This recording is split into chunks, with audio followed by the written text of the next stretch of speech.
शङ्करं शङ्कराचार्यं केशवं बादराय नमः। सूत्रभाष्यकृतौ वन्दे भगवन्तौ पुनः पुनः। ईश्वरो गुरुरात्मेति मूर्तिभेदविभागिनी व्योमवद्व्याप्तदेहाय दक्षिणामूर्तये नमः। ॐ पूर्णमदः पूर्णमिदं पूर्णमुदच्यते पूर्णस्य पूर्णमादाय पूर्णमेवावशिष्यते। कृष्णाय वासुदेवाय हरये परमात्मने प्रणतक्लेशनाशाय गोविन्दाय नमो नमः। श्रीकृष्णाय नमो नमः। नारायणाय नमोस्तुते। सद्गुरुदेवा नमोस्तुते।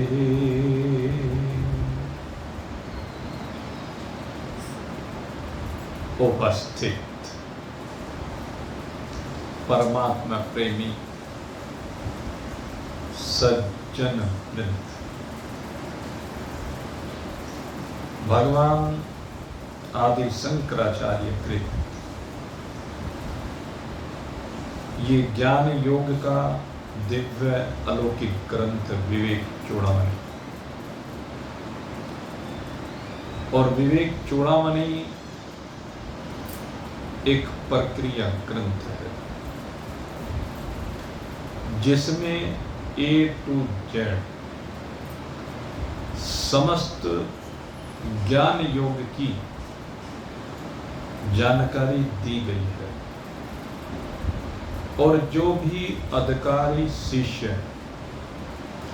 पहले इस जानकारी को योग्य सद्गुरु से जानता है, फिर उसके बाद उसका मनन करता है और तदुपरांत उसी के अनुसार जीवन को जीता है, वही इस ग्रंथ के प्रभाव को जान सकता है। अधिकारित्व सबसे आवश्यक चीज है, और अधिकारित्व की चर्चा करते हुए कल आपके सामने बात की गई थी। अधिकारी किसे कहते हैं? कहते जो नित्य और अनित्य के विवेक से संयुक्त हो, जो वैराग्य से संयुक्त हो, जो षट संपत्ति यानी 6 प्रकार की संपत्तियां सम दम तितिक्षा उपरति श्रद्धा समाधान इनसे संयुक्त हो, और जिसके अंदर मुमुक्षुता हो। इन 4 बातों के बारे में कहा गया कि जिसके अंदर ये चारों लक्षण हैं वही इस आत्म तत्व का अधिकारी है, जिसके लिए ब्रह्मसूत्र का प्रारंभ किया गया, अथातो ब्रह्म जिज्ञासा। अब ब्रह्म की जिज्ञासा होती है। जन्मादस्य यथ, जिज्ञासा होने पर किसकी जानकारी की जाती है? कहते हैं जिससे सृष्टि का जन्म यानी सृजन होता है। जिसमें ये सृष्टि स्थिति को प्राप्त होती है और जिसमें ये सृष्टि बारंबार लय होकर के पुनः प्रकट हो जाती है। इस प्रकार के ज्ञान को प्राप्त करने के लिए अधिकारित्व चाहिए। तो इस अधिकारित्व में सबसे पहले जो बात की गई, नित्यानित्य वस्तु विवेक। यहाँ पर कहा गया कि जो शिष्य नित्य और अनित्य के विवेक से संयुक्त हो। मुख्यतः वेदांत ग्रंथों में 3 प्रकार का विवेक कहा जाता है।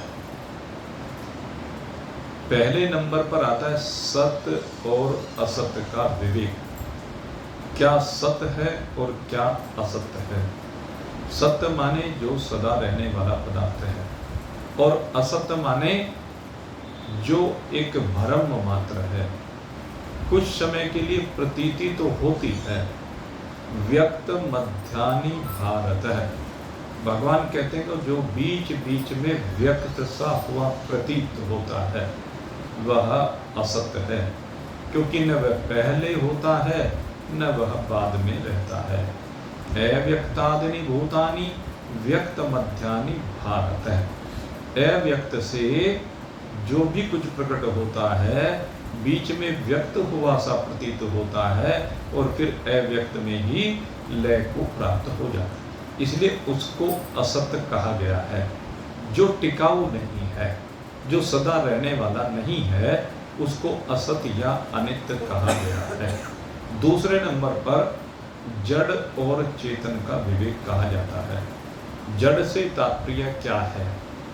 अगर यदि हम शास्त्र की बात करें तो जड़ उसे कहते हैं जो न स्वयं को जानता है और न दूसरे को जानता है, उसको हम जड़ कहते हैं। और जो स्वयं को जाने और दूसरे को भी जाने उसको चैतन्य कहते हैं। तो जड़ और चैतन्य का विवेक हमें करना होता है। तीसरे नंबर पर कहा कि सुख रूप और दुख रूप, हमें इसका विवेक प्राप्त करना है। क्या यहाँ पर सुख स्वरूप है और किससे यहाँ पर दुख मिलता है? तो बताया कि एक परमात्मा ही सुख स्वरूप है, जो सुख नित्य प्रकाश विभु। विचार सागर, जो सुख नित्य प्रकाश विभु, नाम रूप आधार। मति न लख जेहि मति लख, सो मैं सुध अपार। ओ रामा, सो मैं सुध अपार। सुख किसे क्या है? जो सुख नित्य है, प्रकाश विभु, जो नित्य तत्व है, जो प्रकाशक है, ज्योतिर्मय है, चैतन्य है, उसको प्रकाशक रूप से, ज्ञान स्वरूप से कहा गया। और तीसरे कहा विभु, जो व्यापक है। कहते हैं जब अपनी व्यापकता का अनुभव हो जाए तो सुख स्वरूपता स्वतः ही विराजित होती है। और जो नाम रूप आधार, कहते हैं इस नाम रूपात्मक जितना भी प्रपंच है, जो इस सब का आधार है। क्योंकि आप प्रपंच को देखें तो प्रपंच की प्रत्येक वस्तु का कुछ न कुछ नाम रखा गया है। और वो नाम, क्योंकि किसी भी स्ट्रक्चर को, जब भी कोई संरचना होती है पंचभूतात्मक, उसको समझने के लिए, समझाने के लिए, व्यवहार के लिए उसका एक नाम रखना जरूरी हो जाता है। इसलिए कहा जितने भी नामात्मक हैं या रूपात्मक पदार्थ हैं वो सब क्या हैं? कहते हैं वो सब मिथ्या हैं, लेकिन उन सब मिथ्या का भी आधार एक सुख स्वरूप परमात्मा ही है। जो सुख नित्य प्रकाश विभु, नाम रूप आधार। मति न लख जेहि मति लख, सो मैं सुध अपार। मति यानी बुद्धि जहाँ तक नहीं जा सकती है, बुद्धि किसको नहीं जानती है, बल्कि बुद्धि को जो जानता है। मति न लख जेहि मति लख, सो मैं सुध अपार। सो मेरा शुद्ध स्वरूप, सच्चिदानंद स्वरूप, आनंद स्वरूप है और यही सुख रूप है। इसके अतिरिक्त बाकी जो भी कुछ कहने सुनने में आता है सो सब दुख रूप है। इसलिए ये तीसरा विवेक कहलाता है सुख रूप और दुख रूप। इन दोनों का पृथक पृथक विवेक करें। और विवेक में आगे दूसरी बात क्या आती है, कहते हैं सत और असत का विवेक करने के बाद असत को हटाया जाए, जड़ और चेतन का विवेक करने के बाद जड़ को हटाया जाए, सुख रूप और दुख रूप का विवेक करने के बाद दुख रूप को हटाया जाए। तभी तो सत चित आनंद सत्यम ज्ञानम अनंतम ब्रह्म तैत्रीय उपनिषद। तो उस समय हमें अपनी सत्य स्वरूपता का, उस ज्ञान स्वरूपता का, उस अनंत स्वरूपता का, उस ब्रह्म स्वरूपता का बोध हो जाता है। तो इसलिए सबसे जरूरी है, सबसे पहला ये स्टेप विवेक। तो कल भी मैंने आपसे चर्चा की थी कि अपने इर्द गिर्द सर्वत्र जरा दृष्टि डाल करके देखिए और दृष्टि डालने के बाद उस विवेक को कीजिए। प्रत्येक वस्तु आप जो भी संसार की देखेंगे वो सारी की सारी आपको असत नजर आएगी, जड़ नजर आएगी, वो दुख रूप नजर आएगी। यहाँ तक कि ये शरीर भी, अब इस शरीर के बाद और क्या कहें, बाकी तो सब कुछ आप देख ही रहे हैं। तो इस सब का विवेक हमें प्राप्त करना है। शरीर भी सत नहीं है, शरीर भी असत ही है, शरीर भी जड़ ही है। इसमें जो चैतन्यता भाषित हो रही है वह चैतन्यता चिदाभास की चैतन्यता है। वह चैतन्यता परमात्मा के कारण से प्रतीत हो रही है। इसमें जो परमात्मा की उपस्थिति है उसी के कारण से इसमें क्रियाशीलता है। और ये शरीर दुख रूपी है भाई। ये शरीर कुछ क्षणों के लिए भोग काल में भले ही लगता हो कि ये सुख रूप है, जब अच्छे अच्छे भोग इससे करते मजा आ गया, लेकिन परिणाम में खूब रसगुल्ले खाइए, चाट पकौड़ियाँ खाइए, तरह तरह के आभूषणों से इसे सजाइए, लेकिन परिणाम में बाद में वो सब दुख रूप लगने लगता। और इसका उदाहरण मैं दिया करता हूँ, भाई आप लोग सभी विवाह शादियों में जाते हैं। अब जब विवाह शादियों में सब जाते हैं तो वहाँ विवाह शादियों में क्या करते हैं, सज धज के जाते हैं, अच्छे अच्छे सुंदर नए नए कपड़े पहन के जाते हैं, अनेक प्रकार के आभूषण पहन करके जाते हैं। और उसके बाद वहाँ जाकर के अनेकानेक प्रकार के व्यंजन बने होते हैं, वह चाहे मिष्ठान बने हों चाहे पकवान बने हों, तो उन का भोग लगाते हैं। और पेट में गुंजाइश हो या नहीं, लेकिन खूब डट के खाते हैं, इतना खाते हैं कि फिर वो पचे ना पचे इस बात की परवाह नहीं करते। तो फिर जब घर आते हैं तो घर आकर के सबसे पहला काम क्या करते हैं, कहते हैं सबसे पहले आकर के जो नए नए वस्त्र पहन करके गए थे उन वस्त्रों को उतारा जाता है। अब आप बताइए, अगर यदि वस्त्र सुख रूप हैं, वस्त्र आपको सुख दे रहे हैं, तो आते उनको उतारते क्यों हैं? उसके बाद आभूषणों को उतारा जाता है। अच्छा बताइए, अगर यदि आभूषण सुख रूप हैं तो आपने आभूषणों को क्यों छोड़ा?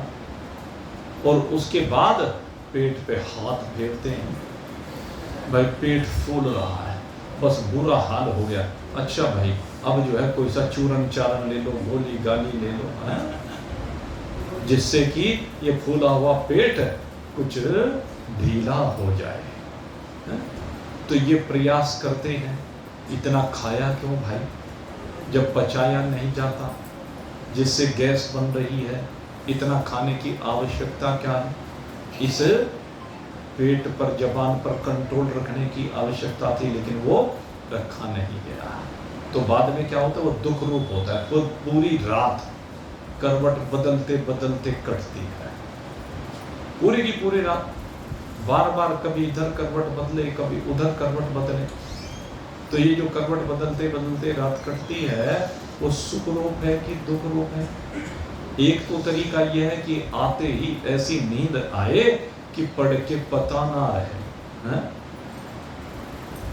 ये ना, तन को बिस्तर मिल जाए पर, आपने सुना है नहीं, तन को बिस्तर मिल जाए पर नींद को तरसे नैन, कांटों पर सोकर भी आए, कांटों पर सोकर भी आए, किसी के मन को चैन, कोई कारण होगा, अरे कोई कारण होगा।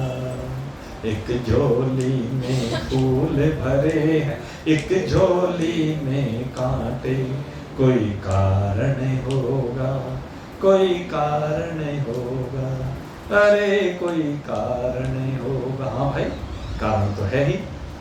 एक को बिस्तर पर पड़े पड़े भी, एसी में पड़े पड़े भी नींद नहीं आ रही है, क्योंकि गड़बड़ हो गई खाने में, तो इसलिए वो खाना दुख रूप हुआ ना। और एक कहते कांटों पर सोकर भी आई, किसी के मन को चैन। कहीं यूं ही कटीले पथरीले रास्तों पे आपने मजदूरों को देखा होगा, खूब मेहनत करते हैं और कहीं भी सो जाते हैं। तो आजकल इतनी धूप पड़ी हुई है, उनको कोई धूप धाप नहीं लगती। अब तो धूप में भी सर पर ईंटें लेके, गारा लेकर के चिनाई करवाते रहते हैं। हम तो मंदिर में देख रहे हैं भाई, हमारा तो यहाँ से मंदिर तक जाने में दम निकल जाता है, ऐसा गर्मी भयंकर पड़ रही है भाई। और मैं अक्सर जब दोपहर में जाता हूँ, संयोग ऐसा हुआ कई दिन से दोपहर में जाना पड़ा, और भाई बस बुरा हाथ चक्कर आने को हो जाए, हमारी तो स्थिति है। लेकिन जब मैं उन बेचारे मजदूरों को देखता हूँ, मिस्त्रियों को देखता हूँ, और वो उसी में लगे हुए हैं, उसी में काम कर रहे हैं, चिनाई कर रहे हैं, प्लास्टर कर रहे हैं, और उनको न गर्मी लगती न उनको थकान होती। और जब थकान होती है, वहीं देखता हूँ जहाँ पेड़ की छाया सी होती है, उसके नीचे यूं ही बगैर कुछ कपड़ा बिछाए वही यूं ही लेट जाते हैं। उन्हें परवाह, यहाँ घास है, मिट्टी है, कंकड़, कुछ नहीं। तो यही बता रहे हैं, कांटों पर सोकर भी आए, किसी के मन को चैन। तो भाई अब रात को आकर के बिस्तर पे लेट जाए और फिर भी उसमें नींद को तरसते रहते हैं, क्योंकि जब तक वो खाना हजम नहीं होता तब तक नींद आके नहीं देती। तो इसलिए भोजन में भी सुख नहीं है। तो भोजन नित्य हुआ क्या नित्य हुआ, वस्त्र नित्य हुए क्या नित्य हुए, आभूषण नित्य हुए क्या नित्य हुए, जिस गाड़ी में बैठ करके वो नित्य हुई क्या नित्य हुई, ये सब अनित्य हुए, ये सब दुख रूप हुए। जिसको छोड़ना पड़ रहा है सो दुख रूप, और जिसको छोड़ा ना जा सके, आपके वस्त्र पहनने से पहले भी जो है, आपके वस्त्र पहने हुए भी जो है, आपके वस्त्र उतारने के बाद भी जो है, आपके खाने से पहले भी जो है, आपके खाना खाते हुए भी जो है, आपके खाना खाने के उपरांत भी जो है, सत्य तत्व तो वो है। और इसको और अधिक मैं लेकर के जाऊं तो आपके शरीर के मिलने से पहले भी जो है, आपके शरीर के मिलने के समय भी वही है, जब तक शरीर रहता है तब तक भी वही है, और शरीर छूटने के बाद भी वही है। वह स तुम आत्मा अंतर्यामी अमृत है, वो तेरा आत्मा अंतर्यामी अमृत है, वही तेरी वास्तविकता है। तो नित्य और अनित्य का जो विवेक कहा गया, इसके अंदर भाई सब कुछ के ऊपर दृष्टि डाली है, ये नित्य और अनित्य का विवेक कहलाता है। अब इसके बाद हम दूसरे लक्षण पर आते हैं। पहला लक्षण तो ये हो गया, और इसको संक्षेप में परिभाषित फिर आगे और कहा, ब्रह्म सत्यम जगन मिथ्या इत्येवं रूपो विनिश्चय। इससे क्या करना है, जो अभी मैंने आपको बताया, इससे क्या निश्चय करना है कि ये सारे का सारा जगत, जैसे वस्त्र मिथ्या, आभूषण मिथ्या, भोजन मिथ्या, गाड़ी मिथ्या, आपका शरीर मिथ्या, ये सब कुछ मिथ्या है।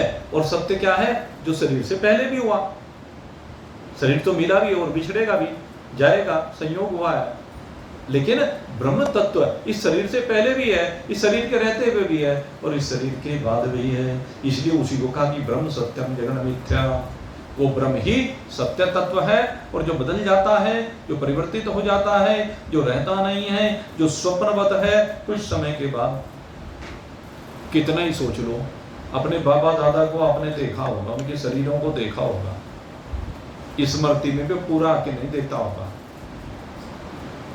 कल्पना करेंगे जब। और दूसरी बात, कितना भी प्रयास कर लो कि अब ये सामने आ जाएगा क्या, अगर सत्य होता तो आ जाता, झूठा था तो इसलिए नहीं आया, इसलिए मिथ्या कहा। जिसकी कुछ समय के लिए प्रतीति मात्र हो, उसको मिथ्या कहते हैं, उसको झूठा कहते हैं, उसको काल्पनिक कहते हैं। तो शरीर को इसलिए मिथ्या कहा गया। कहते हैं इस प्रकार से ब्रह्म और जगत के स्वरूप का रूपो विनिश्चय है, इसके रूप का निश्चय करो भाई। सोयम नित्य नित्य वस्तु विवेक समुदायतः, इसी को नित्य और अनित्य वस्तु का विवेक कहा जाता है। और अब दूसरी बात पर आते हैं। तद वैराग्यम जुगुप्सः या दर्शन श्रवणादिवी दे आदि ब्रह्म पर्यन्ते अनित्य भोग वस्तु नहीं। अब कहते हैं कि इसे मोटी सी बात में गो गोचर जहां तक मन जानी। कहते जहां तक तेरा मन जा सकता है, इंद्रियां जा सकती हैं। इंद्रियों के विषयों का भोग करने के लिए तू जा सकता है, सोच सकता है। भले तू यहाँ इस मृत्यु लोक में आकर के स्वर्ग में जा ना सके, लेकिन मृत्यु लोक से यहाँ पर बैठे बैठे स्वर्ग के भोगों के बारे में तो सोच सकता है, और स्वप्न में उन भोगों को भोग भी सकता है जो स्वर्ग की विशेषताएं हैं। तो कहते हैं कि इन इंद्रियों के द्वारा देह से, इस लोक से लेकर के ब्रह्मलोक पर्यंत जितने भी भोग हैं वो सब अनित्य हैं। ये मान ले, जान ले, समझ ले, सीधी सी बात कही। देह आदि ब्रह्मलोक पर्यंत है, देह से लेकर के ब्रह्मलोक पर्यंत। यहां पर लोक नहीं लिखा है, लोक मैंने जोड़ दिया उसे, क्योंकि इसका तात्पर्य इसको आगे विस्तार किया है तो उसने यही कहा है। देह आदि ब्रह्म पर्यंत है, देह आदि ब्रह्मलोक पर्यंत। इससे कोई विशेष फर्क तो पड़ेगा नहीं, संस्कृत के जानकार बता सकते हैं, लेकिन मैं तो वैसे जोड़ देता हूँ भाई। हाँ, जैसे वो कहते हैं कहीं की कहीं का रोड़ा। तो बात को समझाने के लिए है कि ये जो देह मृत्यु लोक में है, यहाँ से लेकर के और ब्रह्मलोक पर्यंत जितने भी भोग वस्तुएं हैं, जितनी भी भोग की वस्तुएं हैं, तेरे कल्पना में आने वाली जितनी भी वस्तुएं हैं ही अनित्य है। वे सारी की सारी अनित्य हैं, झूठी हैं। इसलिए उनमें क्या कर, कहते हो उन पदार्थों में घृणा बुद्धि होनी चाहिए। उनसे घृणा हो जाए तो ये भोगों से।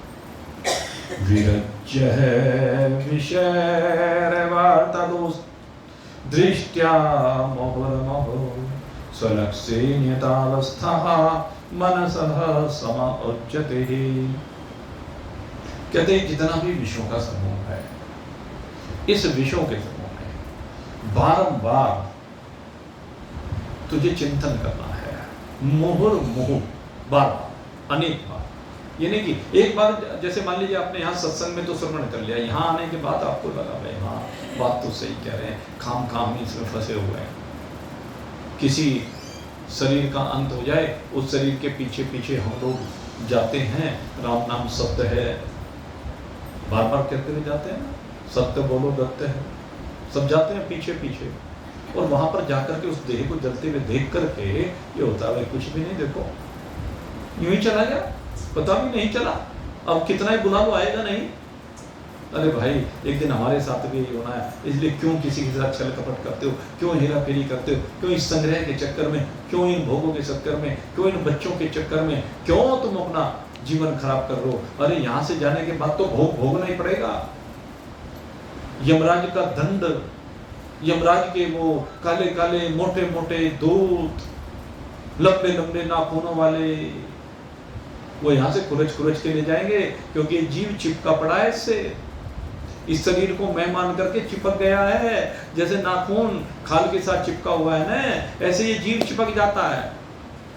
और जो असंगता के साथ जीता है वो नहीं चिपकता, उसको फिर नाखूनों की आवश्यकता नहीं है। वो तो कहता है अच्छा चल बेटा क्या बात है, क्यों घबराता है, मैं काल से घबराने वाला नहीं हूं, तू मेरा काल, अरे मैं तेरा काल हूं, तू कौन सा काल आ गया।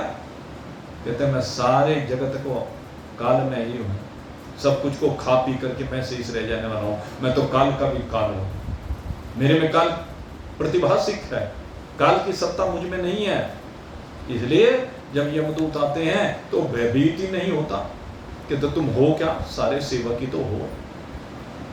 उसका ये भाव होता है। और अज्ञानी का वो चिपका रहता है, हाय क्या होगा, हाय इन बच्चों का क्या होगा, इतनी संपदा मैंने जोड़ी, इसका क्या होगा, अरे इतनी मोटर गाड़ियां खड़ी हैं, इतने मकान दुकान फैक्ट्री, इतना रोजगार, इसको कौन संभालेगा, कैसे संभालेगा, क्या होगा, अरे तू जब यहाँ से जा रहा है सब छोड़ के जा रहा है, क्या सोच रहा है, पीछे कुछ ही हो, अब सोचने से क्या होगा, पहले जो सोचने का काम था वो तो तूने सोचा नहीं।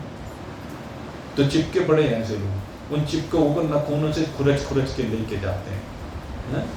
इसलिए कहते हैं बार बार यहाँ पर विचार कर, बार बार इन संसार को देख और संसार से विरक्ति को प्राप्त हो। संसार काम चलाऊ है, संसार के पदार्थ जितने आवश्यक हैं उनका संग्रह भी ग्रस्त में करना पड़ता है, कोई बात नहीं, लेकिन उतना ही करे, बहुत अधिक चक्कर में ना पड़े। जितना प्रारब्ध है और जितनी आवश्यकता है उसके अनुसार पुरुषार्थ कर ले, उससे ज्यादा क्यों मारा मारा फिरता है? धावती पिशाचवत, पिशाच की तरह जब भागा फिरता है। अवधूत दत्तात्रेय जी इसी बात को कहते हैं, धावती पिशाचवत, पिशाच की तरह से भागा दौड़ा फिर रहा। कहते इस भाग दौड़ को खत्म कर, सीमित कर, नियमित कर। तो इस प्रकार से जब बारंबार ईलोक से लेकर के ब्रह्मलोक पर्यंत जितने भी भोग हैं वो उन सब की कामनाएं नहीं करता। यहाँ बैठा हुआ स्वर्ग के अप्सराओं के बारे में नहीं सोचता, स्वर्ग के नंदनवन के बारे में नहीं सोचता, स्वर्ग के देवताओं के बारे में नहीं सोचता, स्वर्ग के कल्प वृक्ष के बारे में नहीं सोचता। वो अनिमा महिमा गरिमा लघुमा ईशित वसित प्राप्य प्रापित इन 8 सिद्धियों के बारे में नहीं सोचता, नवनिधियों के बारे में नहीं सोचता, वो सिद्धों की गति के बारे में नहीं सोचता, वो अनेक प्रकार की सिद्धियों को अर्जित करने के बारे में नहीं सोचता। कहने सब फंसा हुआ है। ये जो सिद्ध लोग होते हैं ना, ये सिद्धियों के चक्कर में पड़ करके, बस शक्ति तो है, अरे इंद्र ने एक वज्र प्राप्त कर लिया, वो शक्ति तो है। किसी असुर ने ब्रह्मास्त्र प्राप्त कर लिया या किसी योद्धा ने ब्रह्मास्त्र प्राप्त कर लिया, वो शक्ति तो है, और शक्ति सब विनाशी है। ऐसे ही सिद्ध लोग क्या है, वो सिद्धि प्राप्त कर लेते हैं। कौन सी सिद्धि प्राप्त की? पानी पे चलने की सिद्धि प्राप्त कर ली, आकाश गमन की सिद्धि प्राप्त कर ली, यहीं बैठे बैठे रसगुल्ले मंगाने की सिद्धि प्राप्त कर ली, जो चाहे सो प्राप्त करने की सिद्धि। इससे हुआ क्या? तू तो फिर भी फंसा रहा। भले ही तू ऊंचे लोक में पहुंच जाए, महजन तपे लोक में भी पहुंच जाए, क्या हुआ? हासिल क्या हुआ? वहां से भी छिने पुण्य मृत्यु लोक के, उन लोगों से भी तो ये पुण्य क्षण होने पर आना पड़ेगा। हम बड़े बड़े सिद्धों को जिन्हें पूजते हैं, जिन चमत्कारों को देख देख करके पूजते हैं, उनके पीछे भागे भागे फिरते हैं, क्या होगा? एक दिन वो सारे के सारे विनाशी भोग हैं। सिद्धि किसे कहते हैं? सिद्धि तो भाई आत्म स्वरूप की सिद्धि है, असल आत्म सिद्ध है। तूने अगर यदि आत्मा की सिद्धि को प्राप्त कर लिया तब तो ठीक है, और अगर यदि आत्मा को प्राप्त नहीं किया तो तूने सर्वनाश कर दिया, इस मनुष्य शरीर का नाश कर दिया। सीधी सी बात है। इसलिए बारंबार समझा रहे, इनके चक्कर में मत पड़ भाई। ईलोक से लेकर ब्रह्मलोक पर्यंत जितने भी भोग हैं उनके चक्कर में मत पड़। दक्ष प्रजापति भोगों में तो अंधा हो गया, भगवान को भी नहीं पहचाना। हाँ, भगवान शंकर का भी विरोध करना लगा। ये भाई ऐसी चीज होती है, जब आंख पे चश्मा चढ़ जाता है ना, धन का, पद का, मान का, तो भाई अच्छे अच्छों की बुद्धि भ्रमित कर देता है। ये सबके अपने अनुभव है। उस समय जब कोई हमारे विपरीत काम करता है तो हमें क्रोध आ जाता है, और क्रोध में आकर के कई बार हम अनर्गल बातें कर जाते हैं, अहंकार संयुक्त बातें कर जाते हैं, और ये भाई सबके जीवन में होता है। लेकिन ठीक है, चलो किसी कारण से कभी कभी क्रोध आ गया, उस समय हो गया, तो बाद में एक काम और कर लेना चाहिए। मैं आपको, क्योंकि आ जाता है, सबको ही आ जाता है क्रोध, हम ये कहेंगे हमें नहीं आता, हमें भी आ जाता है, कई बार, बहुत बार आ जाता है जब कहीं। लेकिन फिर जरा थोड़ी देर के बाद जब तूफान आता है और फिर वो शांत होता है, तो शांत होने के बाद फिर चिंतन करना चाहिए, और जो गलती क्रोध में आपने कर दी तब उसका प्रायश्चित करो। एक सबसे बड़ी बात ये है भाई, ठीक है गुस्से में तो गलत हो ही गया, जो भी अनर्गल कहा गया कहा दिया, लेकिन अब जब गुस्सा शांत हो गया, अब ठंडे पड़ गए हो, तो जरा अब ठंडे मन से विचार करो, और विचार करके जिसके प्रति तुमने गलत कार्य किया है उसके पास जाओ, और उसके पास जाकर के अब उससे क्षमा याचना करो। भाई गलती में, भूल में, अहंकार के कारण, धन के कारण, इत्यादि इत्यादि जो भी है, शक्ति के कारण जो उनसे भी भाई ये गलती हो गई, अब जरा क्षमा मांग ले। तो जब आप उससे क्षमा मांग लेंगे तो आपका वो जो पाप है वो समाप्त तो नहीं होगा, लेकिन वो कम जरूर हो जाएगा। ये जरूरी है। तो भाई अब असली भाव कहने का ये है, ये सब चीजें भाई आंख पे पर्दा डाल देती हैं, चश्मा चढ़ा देती हैं। धन के चश्मा जब चढ़ जाता है तो धन के चश्मे में तो भाई लोभ ही लोभ रहता है। और जब कहते हैं कि काम का चश्मा चढ़ जाए तो भाई फिर शरीर के अलावा और कुछ नहीं दिखता है। ऐसे ही तरह तरह के चश्मे हैं भाई। मोह का चश्मा चढ़ेगा तो ममता, बल का चश्मा चढ़ेगा तो ऐसा इंकार होगा भाई, मैं ही मैं। वो जैसे वो रावण था ना कि बस मैं ही मैं हूं, दूसरा कोई नहीं है। मैं उसका एक उसने श्लोक बोला था, द्वितीयो नास्ति, में पहले श्लोक का भूल गया। रावण अपने बारे में क्या, एको हम द्वितीयो नास्ति। रावण तो एक ही है, दूसरा नहीं हो सकता, तो इसके सामने कौन हो सकता है? जबकि इसका भाव क्या है? ये वेद का, उपनिषदों का मंत्र है भाई। एको हम द्वितीय नास्ति, एक परमात्मा ही है, परमात्मा के अलावा दूसरा कोई है ही नहीं। लेकिन रावण का इनकार बुलवा देता। क्यों? क्योंकि बल का दर्पण आंखों पे चढ़ा के बात कर रहा है। तो इसलिए भगवान शंकराचार्य कहते हैं कि इन सब सीमाओं से बाहर निकल। और सब एक चीज और है इसमें, मैं बार बार इस बात को समझाता हूं, जो पुरानी यादें हैं ना, अगर वास्तव में तू चाहता है कि तेरा कल्याण हो, सच्चे मन से अगर चाहता है, उन यादों को दरकिनार कर। कैसी भी परिस्थिति आए, वो शख्स सामने आ जाए, तुझे फिर भी वो याद नहीं आनी चाहिए, इसने मेरे साथ बुरा कर रखा। क्योंकि जब वो याद आता है ना, तो बस फिर हृदय आक्रोशित हो जाता है, उद्वेगित हो जाता है। इस चीज को समझ, ये सबसे बड़ा विकार है भाई। ये बता दो तुम्हें, ये पूर्व की जो यादें हैं ना, स्मृतियां हैं, ये बड़ी खलबली मचाती हैं, हिलचल पैदा करती हैं, जीवन में तूफान मचा देती हैं कि इसने ये कर रखा है मेरे साथ। इनकी सीमा से भाई बाहर निकल जाए, नहीं तो तेरा आत्मज्ञान बार बार रोड़ा बनेगा। आत्मज्ञान के पथ में ये चीजें, सबको क्षमा कर दे एक बार। जिसने तेरे साथ कुछ भी कर रखा है, क्षमा कर दे, भूल जा, और आगे नए सिरे से उसमें परमात्मा को देखना शुरू कर। और फिर देख तू भाई, थोड़ी सी आयु बचली, समझ लो इस बात। मैं बार बार आपको सजग करता हूं इस विषय में। ये वेदांत का सूत्र है, ये भी मैं आपको बताऊं कि किसी भी बात को बारंबार कहना, इसकी पुनरावृत्ति करना, बारंबार आत्म तत्व की प्रशंसा करना, ये श्रुति सटलिंग संग्रह के अंतर्गत आता है। एक ही बात को 100 बार कह दो, 1000 बार कह दो, जब तक समझ में ना आए कहते रहो। वेदांत का सूत्र यही है, अहम ब्रह्मास्मि, अहम ब्रह्मास्मि, अहम ब्रह्मास्मि। तब तक कहते रहो जब तक अपने आप में ब्रह्मी भाव को अनुभूत ना कर ले, और अपने में नहीं, सब में ब्रह्मी भाव को अनुभूत कर ले, तब तक कहते रहो, कहते रहो। ये बहुत जरूरी है। इसीलिए मैं आपको समझा रहा हूँ भाई, आयु बहुत थोड़ी सी बची हुई है, अब तो चलने की तैयारी हो रही है। जब चलने की तैयारी हो रही है, अपने चलता ना जाए, फिर चलने की बात ही नहीं रहेगी, न फिर आना रहेगा न जाना रहेगा। न आना है न जाना है, उस मन का भ्रम मिटाना है। भगवान ने गीता जी में यही तो कहा, तेरा स्वरूप क्या है? सर्वगत स्थान और अचलो यम सनातन।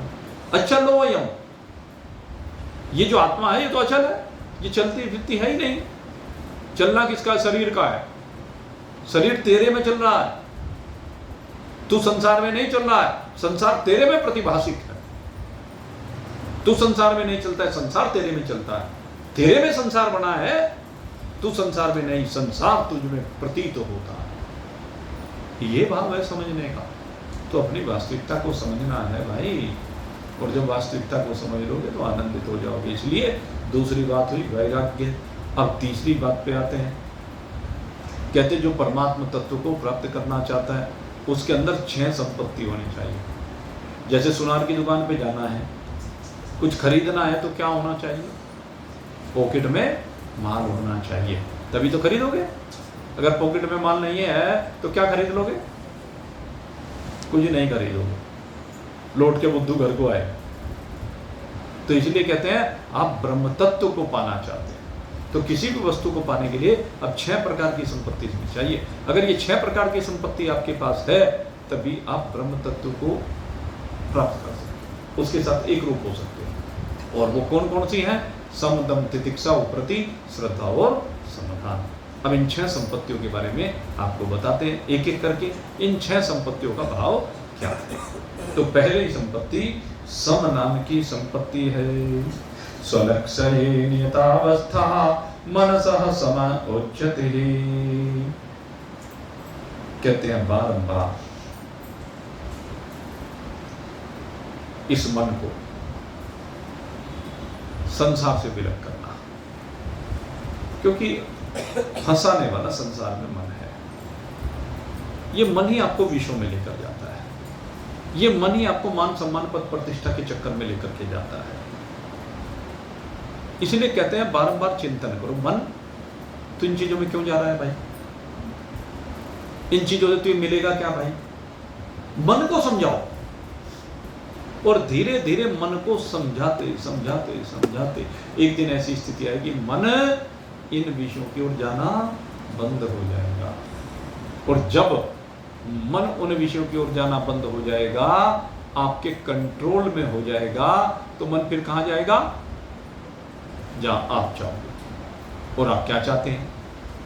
अभी बताना था तो ब्रह्म जिज्ञासा, आप तो ब्रह्म को चाहते हैं। तो फिर मन कहां जाएगा? ब्रह्म में जाएगा। जब आपका मन इस संसार से हट करके ब्रह्म की ओर ही जाने लगे तो इसको कहते हैं मन के ऊपर नियंत्रण, और यही सम कहलाता है। तो ये पहली संपत्ति है कि मन को आप अपना नौकर बना लीजिए। और उपाय आपको अनेक बार बताया हुआ है वो लाला जी के दृष्टांत के माध्यम से, कि जो नौकर है उसको बल्ली गाड़ने के लिए कहा और फिर उस पर ऊपर चढ़ने के लिए कहा। तो भाई राम नाम की बल्ली पर उतरते रहो, चढ़ते रहो। इस ब्रह्म नाम की बल्ली पर बार बार चढ़ते रहो, उतरते रहो। तो एक दिन मन हाथ जोड़ करके आपके सामने, ये तो ठीक है कि एक दिन में नहीं होगा, पर यह भी सत्य है कि एक दिन जरूर हो जाएगा ये काम। मनैव कारणम मनुष्य नाम बंध विमोक्षणाय। मन ही मनुष्य के बंधन और मुक्ति का कारण कहा गया है। ये ठीक है कि मन ने आपको बांध रखा है, लेकिन एक बात समझ लेना, खोलेगा भी मन है। बंधा हुआ मन ही तो आपको संसार की ओर ले जाता हुआ मन ही तो आपको फंसा रहा है, बेड़ियों में जकड़ रहा है। आसक्त मन, संसार में आसक्त मन आपको बांध रहा है। और कहते हैं जो खुला हुआ मन है, जो ब्रह्म में लगा हुआ मन है, वो आपको मुक्ति की ओर ले जा रहा है। तो इसलिए ये सम जो संपत्ति है, ये आपकी विशिष्ट संपत्ति है, दिव्य संपत्ति है, अलौकिक संपत्ति है। और इसके बाद अगली बात की, विषेभ्य प्रावरतः स्थापनम स्वस्व गोलके उभयेषामिन्द्रियाणां सदमः परिकीर्तितः बाह्यानां लम्बं वृत्तिरीशो परतिरुत्तमः। अब बात आती है दूसरे विषय की, और दूसरा जो संपत्ति है वो क्या है? दम। दम नाम की संपत्ति। वैसे तो जिसका सम सफल हो जाता है, दम अपने आप ही हो जाता है। मैं मानता हूं कि पहले ये दोनों की दोनों जो संपत्तियां हैं ना, सम और दम, दोनों एक दूसरे जुड़ी हुई है। अब जैसे सम है, सम यानी मन के अंदर उठने वाली स्फुरणाएं को शांत करना। तो मन के अंदर जब स्फुरणाएं होती हैं, बाद भी तो तन में आती हैं। अगर यदि मन नियंत्रण में आ गया तो फिर तन तो अपने आप ही नियंत्रण में आ गया। ये कहते हैं ज्ञानेंद्रिय और कर्मेंद्रिय जो हमारी हैं, उनको विषयों से खींच करके उनको अपने गोलकों में, अपने कारण में स्थिर करना, ये दम कहलाता है।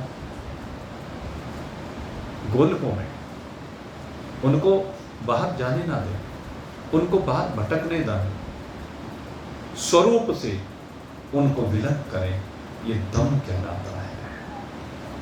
और कहते हैं जब आपके मन की वृत्तियां और ये तन दोनों नियंत्रण में आ जाएं, और उस समय कहते हैं बस बाहर के विषयों से भी और अंदर के विषयों से भी। अब यहाँ पे एक बात ये विशेष रूप से समझने की है, यद्यपि कहीं कहीं बाह्य विषय कहा है, लेकिन मैं तो दोनों ही कहता हूँ, क्योंकि अंदर के विषय का कारण मन है। जब सम हो गया तो फिर अंदर के विषय की बात करें। दम से बाह्य विषयों की बात की गई और मन से आंतरिक विषयों की बात की गई। कहते जब बाह्य भी और आंतरिक भी, अर्थात तो स्वप्न में भी, आंतरिक विषयों में स्वप्न भी आता, स्वप्न में भी विषय भोग की ओर कोई प्रवृत्ति ना जाए, तो इसे कहते हैं तीसरी संपत्ति उपरति। ऐसा मन हो जाए कि स्वप्न में भी किसी विषय भोग की ओर ना जाए, किसी विषय की इच्छा वाला ना हो। क्योंकि स्वप्न क्या है? स्वप्न मन का संकल्प ही तो है। उसमें भले ही आपके संस्कार, आपका पूर्व का जन्म जन्मांतर का संस्कार बैठा हुआ हो, लेकिन उस संस्कार का स्मरण तो मन ही करता है ना। लेकिन जब मन इतना पक्का हो जाएगा, मन पूरी तरह नियंत्रण में हो जाए, तो स्वप्न में भी कैसे चला जाएगा उन संस्कारों में जन्म जन्मांतर के? इतना नियंत्रण, इसको कहते हैं उपरति। तो तीसरी संपत्ति है, बड़ी दिव्य संपत्ति है। और चौथी संपत्ति की बात जब हम करते हैं, ये बड़ी दिव्य अलौकिक संपत्ति। और भाई मैं कहता हूं ये संपत्ति सबसे जरूरी है। भगवान श्री कृष्ण ने गीता जी में भी इसको बहुत विशेष रूप से कहा। सहनम, सुनना एक एक चीज को, सहनम सर्व दुखानाम अप्रतिकार पूर्वकम। कितनी बड़ी बात है। कहता है जितनी भी विपरीतताएं हैं, जितने भी दुख हैं, उनको अप्रतिकार, प्रतिकार न करते हुए सहन करना, दुख ना मानते हुए सहन करना। कितनी भी विकट परिस्थिति आ जाए, कितनी भी विषम परिस्थिति आ जाए, उसको सहज भाव से सहना। जीवन में कोई भी तूफान आ गया तो उस तूफान के आने पर आपकी स्थिति सहज बनी रहे, इसको कहते हैं तितिक्षा।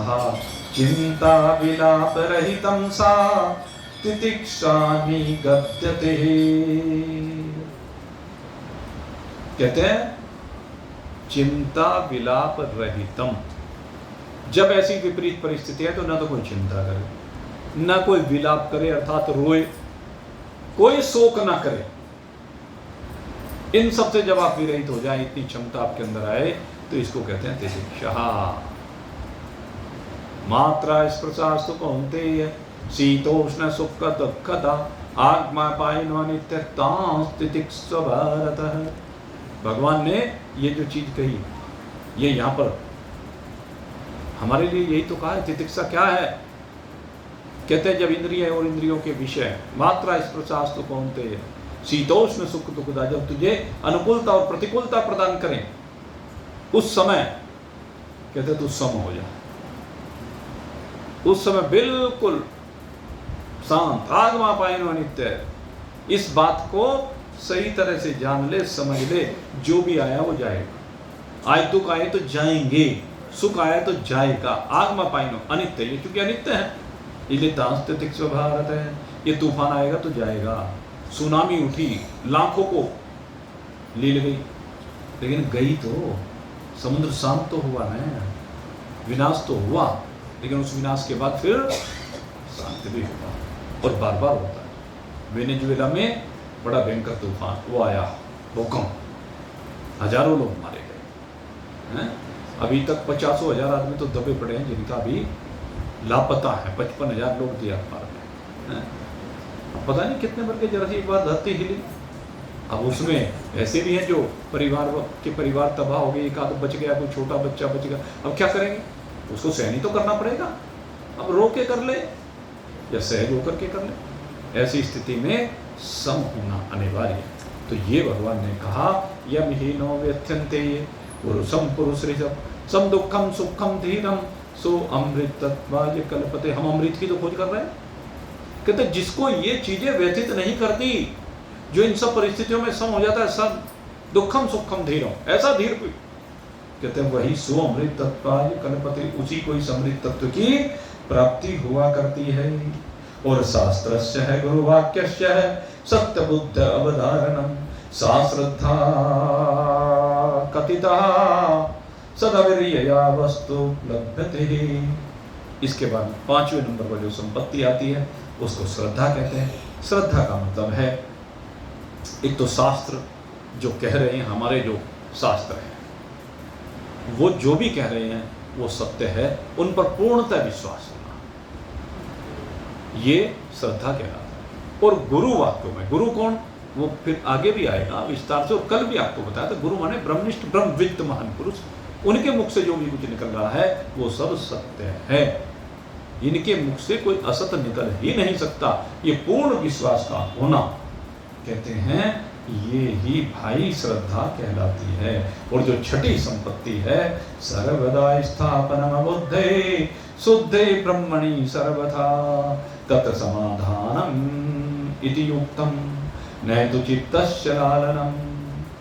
और कहते हैं जब अंतिम ये संपत्ति है, इसे कहते हैं समाधान। जिसने एक समाधान कर लिया है, एक निर्णय कर लिया है, एक धारणा बना ली है कि बस मुझे अपनी बुद्धि को अब केवल ब्रह्म तत्व में स्थिर रखना है, इस बुद्धि को इधर उधर जाना नहीं देना है, तो ये समाधान कहलाता है। तो इस प्रकार से ये 6 संपत्तियों की चर्चा आपके सामने रखी गई। और इसके बाद अधिकारी का जो चौथा लक्षण आता है उसको कहते हैं मुमुक्षता। और मुमुक्षता माने मुक्ति की इच्छा। अहंकारादि देहांता बंधान ज्ञान कल्पिता स्वस्वरूपावबोधेन मोक्तुमिच्छा मोक्षतः। कहते हैं अहंकार से लेकर, अहंकार यानी मैं अपने की भावना, स्वार्थ का भाव, पता नहीं कहीं को लेकर के मैं अपने का भाव रहता है, इनसे लेकर देह पर्यंत जितने भी अज्ञान कल्पित बंधन है, अनेक प्रकार के बंधनों में जीव बंधा हुआ है। कहते हैं सारे के सारे बंधन क्या है? अज्ञान कल्पित बंधन है। उन बंधनों को हटाने के लिए अपने स्वरूप का ज्ञान प्राप्त करना है। अपने स्वरूप के ज्ञान को प्राप्त करके इन सारे बंधनों को अपने में से हटाने की जो अभिलाषा है उसको मुमुक्षता कहते हैं। ज्ञान को प्राप्त करने की इच्छा जिज्ञासा कहलाती है, बंधनों को हटाने की इच्छा मुमुक्षता कहलाती है। मुक्ति की इच्छा, मुक्ति के लिए प्यासा हो जाए, आकुल व्याकुल हो जाए, बस और कुछ नहीं चाहिए। और एक बात और कही आगे, चलो ये बात तो आगे कल ही बताऊंगा क्योंकि अब समय तो रहा नहीं, क्योंकि ये थोड़ा सा विषय इसमें और आया है अभी इन साधन चतुष्ट के अंतर्गत। तो अब इसकी चर्चा कल करेंगे। और उसके बाद गुरु से किस प्रकार से प्रश्न करना चाहिए, क्या प्रश्न करना चाहिए, वो सब विधि आगे बताई जा रही है। तो इसकी चर्चा अब कल करेंगे। तब तक के लिए भाई जयराम जी बोलिए सच्चिदानंद भगवान की जय। और जैसे कि मैंने आपको बताया था भाई, 2 दिन, एक तो मंगलवार को और एक शुक्रवार को, 2 दिन सत्संग का अवकाश रहेगा। पहले ही आपको बता देता हूँ, जिससे सबको जानकारी रहती है, फिर दिक्कत नहीं होती। इन दोनों दिनों की पूर्ति एक की आज कर दी, एक की अगले संडे में कर लेंगे। ठीक है, बोलिए सच्चिदानंद भगवान की।